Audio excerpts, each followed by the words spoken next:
Coba deh bayangin ini, Anda lagi santai, buka aplikasi Shopee, mungkin mau cek penjualan toko, atau mau check out barang inceran.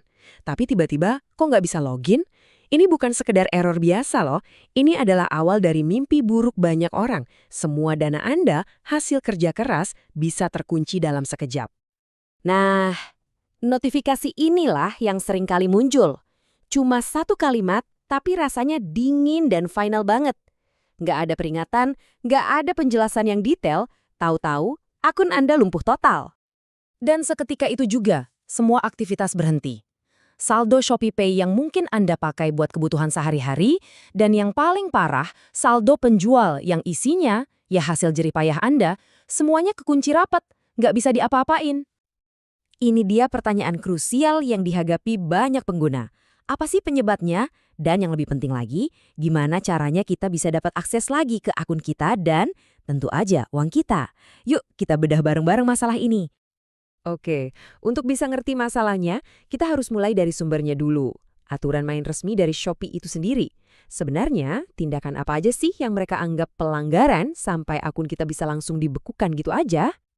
Jadi, kategori pertama itu soal aktivitas keuangan yang dianggap aneh sama sistem. Menurut Shopee, hal-hal kayak nyalahgunain voucher, sengaja bikin pesanan palsu buat naikin rating, atau bahkan ini nih, beli pulsa atau token yang sama berulang-ulang, itu semua bisa dianggap mencurigakan. Selanjutnya, ada aturan khusus buat para penjual. Punya toko kebanyakan pakai satu KTP, jual barang terlarang, atau yang paling sering, coba-coba ngajak pembeli buat transaksi di luar Shopee biar nggak kena biaya admin. Wah, itu pelanggaran serius yang bisa bikin akun langsung dibatasi. Terakhir, ada juga alasan dari sisi teknis dan keamanan. Misalnya pakai aplikasi Shopee yang nggak resmi alias mod-modan, atau login di banyak HP dalam waktu bersamaan. Bahkan hal yang kelihatannya sepele kayak telat bayar tagihan SPayLater itu juga bisa jadi pemicu pembekuan akun loh. Tapi ini tuh bukan cuma soal nggak bisa belanja atau jualan aja. Ini tentang sesuatu yang jauh lebih penting. Uang. Ya, uang hasil kerja keras yang tiba-tiba aja nggak bisa kita sentuh sama sekali. Angka ini bukan cuma ilustrasi ya. Ini adalah jumlah saldo nyata milik seorang penjual yang udah 7 tahun jualan di Shopee dan dananya dibekukan. Ini nunjukin betapa gila resiko finansial yang dihadapi para pengguna.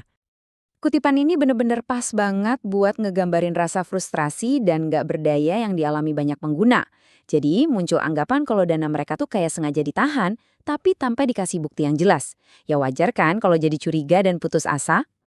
Dan disinilah inti masalahnya.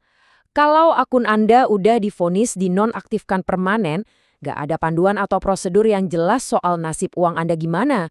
Pengguna dibiarin gitu aja dalam ketidakpastian, nggak tahu harus gimana buat narik hak mereka kembali. Tentu aja, Shopee menyediakan jalur buat banding. Tapi pertanyaannya, apakah proses yang dijanjikan di atas kertas itu sesuai sama kenyataan yang dialami para pengguna di lapangan? Coba kita lihat.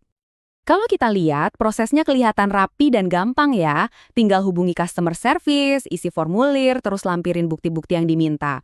Kelihatannya sih simple kan? Nah, tapi disinilah letak perbedaannya. Jauh panggang dari api. Banyak pengguna ngeluh, bukannya dapat peninjauan yang semestinya, mereka malah kejebak di lingkaran balasan template dari bot. Tuduhannya nggak jelas, nggak ada bukti. Tahu-tahu kasusnya ditutup gitu aja, tanpa solusi. Dan ada satu hal yang penting banget buat Anda perhatikan, waktu. Waktu Anda nggak banyak.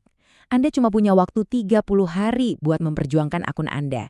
Kalau lewat dari itu, pintunya bisa tertutup rapat dan nasib dana Anda jadi makin nggak jelas. Yang bikin makin khawatir tuh, ini bukan cuma kasus 1-2 orang.